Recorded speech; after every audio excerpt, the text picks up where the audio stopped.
Sir, step away from the counter now. This is my restaurant. I'm literally behind my own counter. What's going on? We need to see your ID. For what? I've been here 12 years. My name's on the sign outside. Don't raise your voice. I'm not raising it. I'm asking why you're questioning me in front of my customers. You match the description. Of a black man running a business? Today, we're going to talk about the case of O'Coffer's Kitchen. It is just a powerful story about what can happen when one person stands their ground, backed by solid proof, and how that can force an entire system to take a hard look at itself. And this quote right here, from the owner Darnell Okafor, really gets to the heart of it all. See, this was never just about being in the wrong place. It was about that deeper, exhausting question of who gets to belong, and who is always being forced to prove it. All right, so let's set the scene. We're at O'Coffer's Kitchen in Atlanta. It's a busy Tuesday lunch rush. The place is packed, smells amazing, just a completely normal day. And then, well, it wasn't. Two men walk in. They flash badges, say they're ICE agents Mullen and Tatum. But they aren't there for the catfish. They walk right up to Darnell Okafor at the counter and, in front of everyone, demand his papers and threaten to arrest him. But here's the thing. Their whole reason for being there was completely flawed from the start. Look at this. This is the detail that just unravels everything. The warrant the agents had was for 339 Auburn Avenue. Okafor's Kitchen, it's at 393. A single wrong number. That tiny mistake meant they had zero legal authority to be there, let alone to demand anything from anyone. And this is where Darnell's response is just incredible. Once the agents figured out their mistake, they tried to just, slip out the door. But Darnell stopped them. He wasn't yelling. He wasn't aggressive. He just calmly and firmly told them, "I need your names and badge numbers." He knew this was far from over. And he was absolutely right.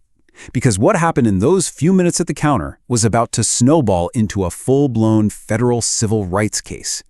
And it all happened because of, you could say, an unbelievable stroke of luck.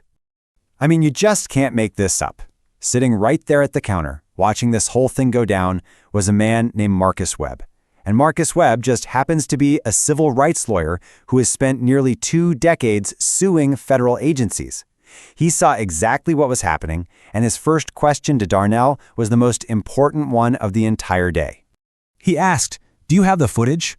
And oh, did he. 6 minutes and 43 seconds of crystal clear security video that caught every word, every threat. Following his new lawyer's advice, Darnell secured that footage immediately. That video clip would become the undeniable proof at the center of this entire case. And from there, things just exploded. The very next day, a formal complaint was filed. Within 2 days, the story and the video hit the local news. By the end of the week, it was national news. The video had millions of views. Politicians were making statements. The pressure was on, and it was immense. All of that public outcry forced a formal 9-week investigation by the Department of Homeland Security's own Inspector General. They dug into everything, and what they found was, honestly, even more disturbing than the agents just getting the address wrong. And this is so important. Even if the agents had been at the right building, Darnell Okafor looked nothing like the guy they were looking for. I mean, not the right age, not the right ethnicity, not even remotely the same height or weight. It became clear they didn't target him because he matched a description. They targeted him because he was a black man behind a counter. The investigation proved this wasn't just a one-off thing. The IG's report looked into Agent Tatum's history and found a really clear pattern. Out of 39 similar operations, his first point of contact was a black man 26 times, even when the actual target on the warrant was somebody else entirely. So the final report didn't mince words. It was direct, it was blunt. The government's own investigation concluded that the stop was unconstitutional and that it showed a clear pattern of racial profiling.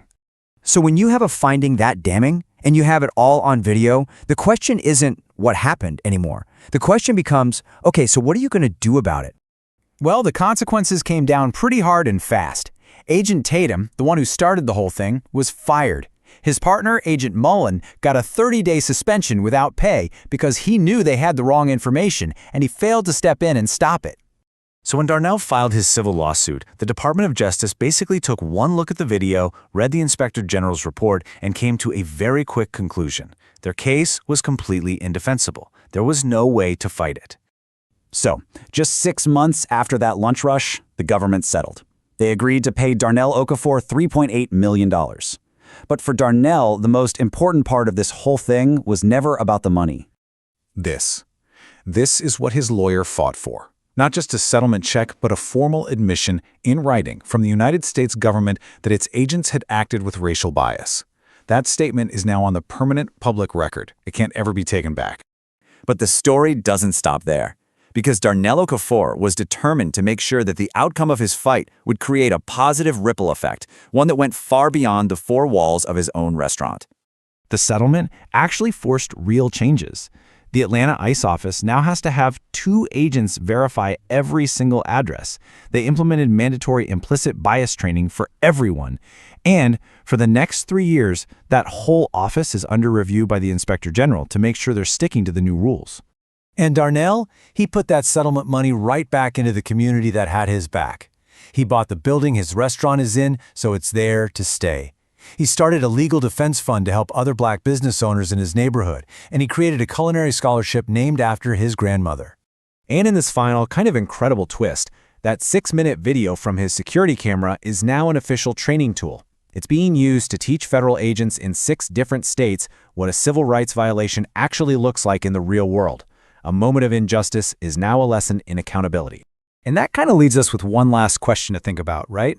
Darnell Okafor had this perfect storm of proof on his side. The camera, the witness, the lawyer who just happened to be there. But what happens in all the other situations? What happens when there's no camera, no witness? It really makes you wonder how rare this victory actually was. All right, picture this. It's a busy Tuesday lunch rush in Atlanta. The owner of a popular spot is behind the counter, doing his thing. And then, out of nowhere, 2 federal agents walk in. One of them gets right up in his face. What he does next? It's a masterclass in how to handle intense pressure, and it all kicks off with one simple, sharp command. I mean, can you even imagine hearing that in your place of business, a place you poured your heart and soul into, and it's happening in front of all your customers? The lunch rush is packed, and the owner's response? He just keeps his cool and asks, "What's going on?" And that right there is the million-dollar question. Well, the $3.8 million question, actually. How does a simple lunch service spiral into a massive federal lawsuit? Because this was not just a simple misunderstanding. It was a confrontation that would end up costing 2 federal agents their careers and put a huge spotlight on some serious procedural failures. So let's get into it and break down exactly what went down. Okay, so let's set the scene. We're in the heart of Atlanta in the historic Sweet Auburn neighborhood. It's March of 2024, and the lunch rush is just hitting its peak. You know the vibe, everything's buzzing, totally normal. But that's all about to change in a big way. I mean, this place, Okafor's Kitchen, was a beloved local spot. The place was absolutely slammed. We're talking every table full, a line of people waiting for a seat. And the owner himself is right there at the pass, plating food, greeting his regulars by name. It's the absolute picture of a thriving community business, just moments before it turns into the scene of a federal standoff. So to really get what happened here, you've got to understand the man at the center of it all, Darnell Okafor. See, he wasn't just some guy who owned a restaurant. He was the heart and soul of the entire place. Darnell's story, it's that classic Atlanta hustle. I mean, the guy worked his way all the way through Georgia State, spent 10 years learning the restaurant business from the ground up, inside and out. And then, back in 2012, he finally took that big leap and opened his own spot, right there on historic Auburn Avenue. And for him, this wasn't just a job, you know? It was more like a calling. It came straight from his grandmother, Mildred. She taught him that food was a language, and that a full table was really a community. And that whole idea, it was baked right into the DNA of Okafor's Kitchen. It was never just about serving food, it was about bringing people together. And man, did he live that philosophy. He wasn't just talking the talk. He employed 11 people from the neighborhood. He personally paid for 3 of his employees to go through culinary school. He'd host free lunches for seniors and was constantly donating meals to the Atlanta Community Food Bank. His name wasn't just on the sign out front. It was woven into the fabric of that entire community. Okay, so that begs the question, right? Why on earth would federal agents storm into the restaurant of a guy who's so clearly a pillar of his community? Well, it all boils down to a really simple but catastrophic mistake on a federal warrant. So here's the deal. The ICE officers were there to execute a warrant for a guy named Eduardo Vasquez, a Guatemalan national. They had intel that he'd overstayed his work visa and was working at a restaurant on Auburn Avenue. Pretty standard operation, or so you would think.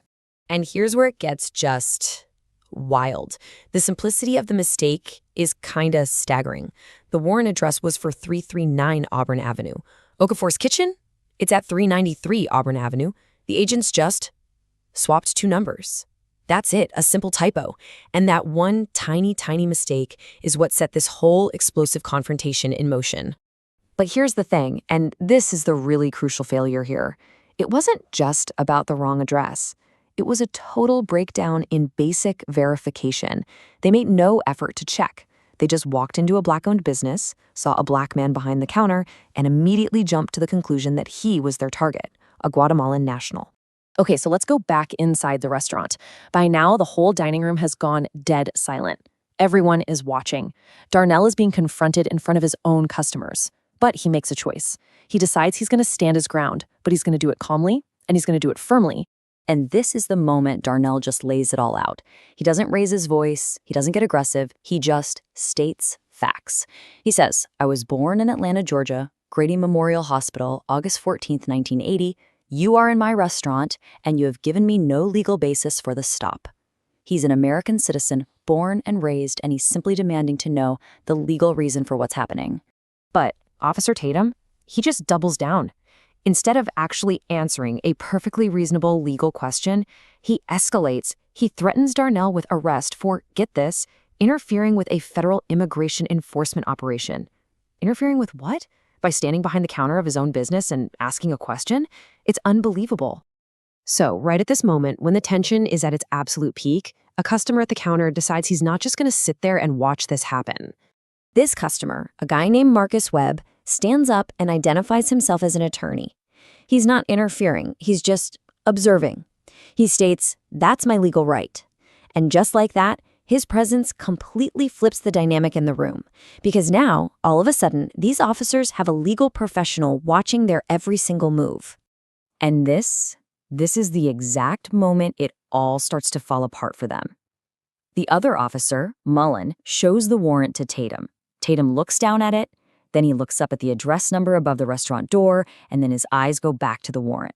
The security camera footage is incredible. You can literally see his face change as the full weight of their mistake finally sinks in. 6 minutes. That's how long this whole confrontation lasted. In just 6 minutes, 2 federal agents, all because of a simple typo, managed to harass a business owner, terrify an entire restaurant full of people, and create a massive federal incident that, you guessed it, would quickly go viral. So what happens next? What happens after 2 agents realize they've made this colossal, embarrassing mistake in front of a room full of witnesses, including a lawyer, all while being recorded on a security camera? Well, the fallout was swift, and it was severe. So, the final price tag for those 6 minutes of recklessness? A cool $3.8 million. That's the settlement the Department of Homeland Security paid out. And it wasn't just money. The incident also cost both Officer Tatum and Officer Mullen their federal careers. A pretty massive price to pay for what was a completely 100% avoidable mistake. And all of this really leaves us with one final big question to think about. What happens when the very people who are sworn to protect a community completely fail to see who is actually a part of it?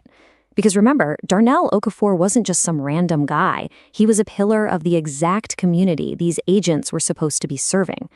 And that's why this story, it's not really just about a wrong address. It's about what happens when we stop seeing people for who they actually are, and instead we only see who we assume them to be.